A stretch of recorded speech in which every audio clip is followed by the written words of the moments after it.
Hello, people. Out here chilling in the backyard with my sinful neighbor, Rachel. If you saw the other video about my neighbor that has a problem with the blacks and the not married and the unmarried homeowners, yes, this will make more sense. So, trying to get this thing off the ground, this is just crap that happens to me. So, you guys are going to watch me tell her a story about something crazy that happened to me. Because this is my life for 36 years. This is what happens. Okay, so here's the story. all right. So, unfortunately, my friend passed away. We don't know exactly what it was. So I'm not going to get into that. I'm not going to state the name for privacy of the family and all that.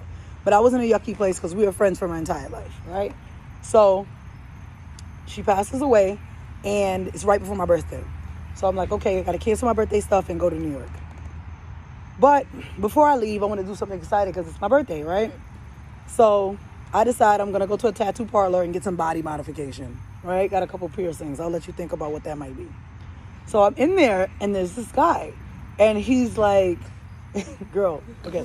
So he's tall, he's good looking, but it was obvious that he was a northerner, and I'm not really into dudes from the north anymore. Like, we're over that. That's like so 2015. We're not doing that no more.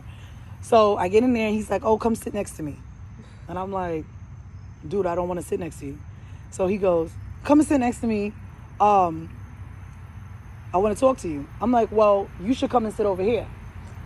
Because sperm chases the egg, not the other way around, right? So he's like, damn, you're rude. You're rude. Where you from? I'm from New York, right? He's like, oh, me too. What part? So we're sitting there and we're talking, right? We're chopping it up. Yeah.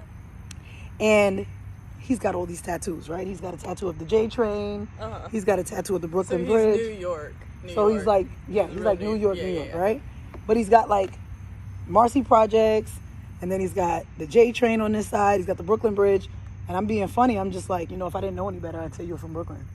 So we laugh, right? Mind you, he has this mask on. I can't see his face. Problem with masks right now. That's the problem with masks right now. Like you can't see what the other half of people's faces look like. This is the problem with these masks. We got to get this coronavirus going because now, okay. So we're exchanging stories. He's like, oh, where you from? I'm like, oh, I'm from Sumter. Oh, say word, I'm from Sumter. So we start chopping it up, giving back stories. Woo. He's like, do you know this person? Again, not going to mention a name to protect privacy. So I'm like, yeah, I know this person. It's like, oh, that's my friend. I know him. The person's child is my godchild. Oh, shit. Right. So I'm like, small world. Small hood.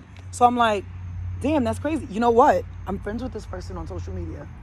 Why don't we take a picture together? I'll totally send it to him. And it's going to be like, oh, snap, look who it is. Small hood, right? Right. He's like, no. I can't do that.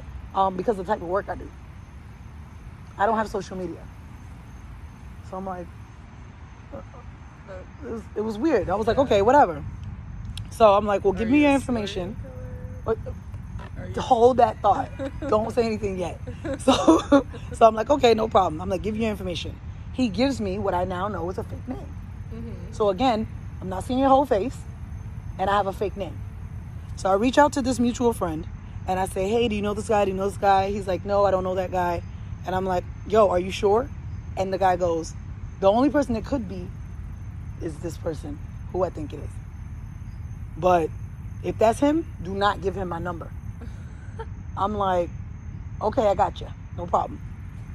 So fast forward. I call my same guy friend later that day, and he goes, listen, you got to be careful, because if this is who I think it is, you better be careful because dude's a rapist. Oh, Jesus Christ. Dude's a rapist. Like, he's an actual rapist. Like, he forcibly had sex with a woman. Oh, God. Lied to get it reduced.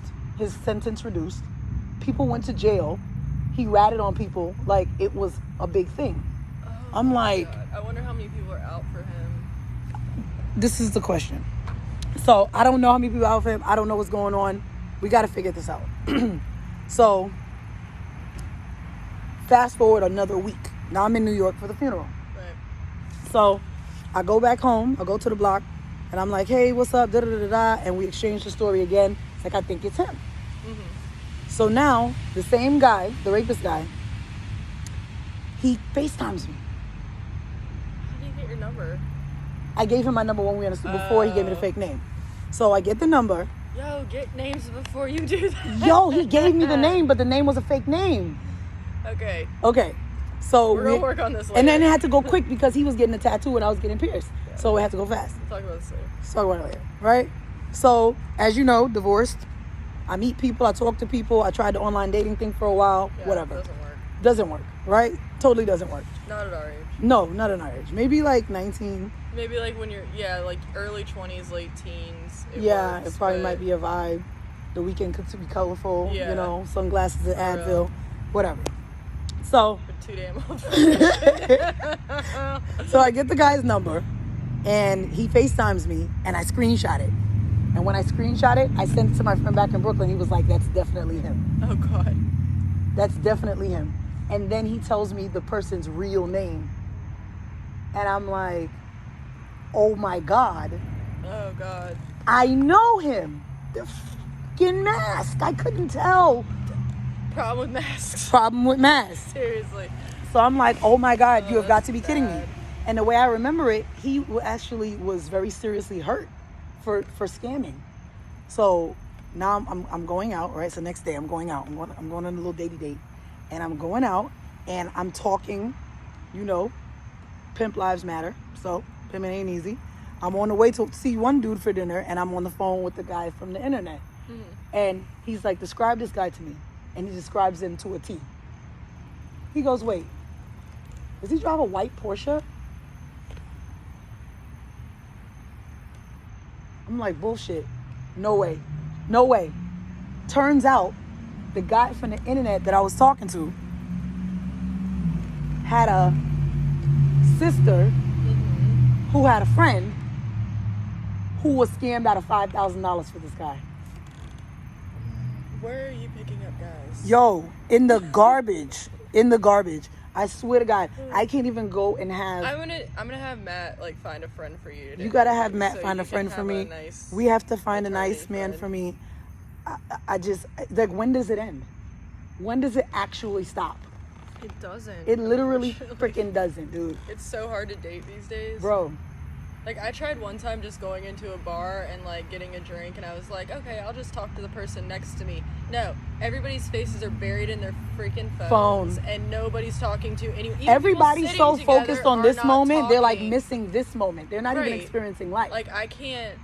I always said I was if I meet someone, it has to be through a friend or just. I'm doing the through a friend thing, and we'll do a follow-up video on the through a friend story that I went through last weekend. Mm-hmm. Oh my God. I love her, but she should not have set that up.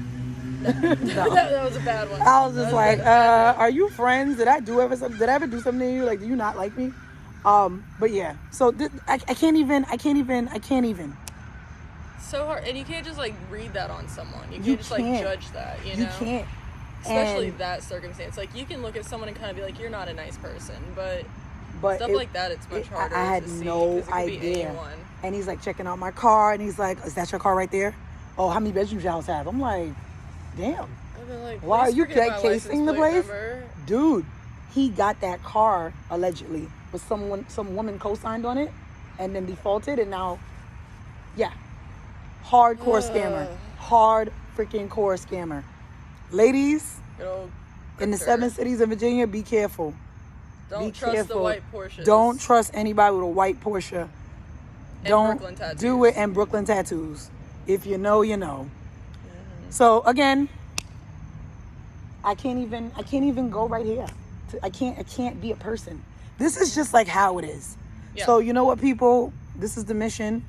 We're gonna have this former teen mom, teacher, divorced, homeowner, mother of 3. And we're going to turn these scars into stars because it's constantly something, and it's endless material, and I gotta do something.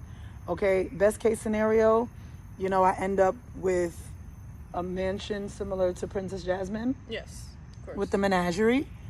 On a tiger. And a tiger. Legally. We have to have Raja. Well, I don't think that's a thing.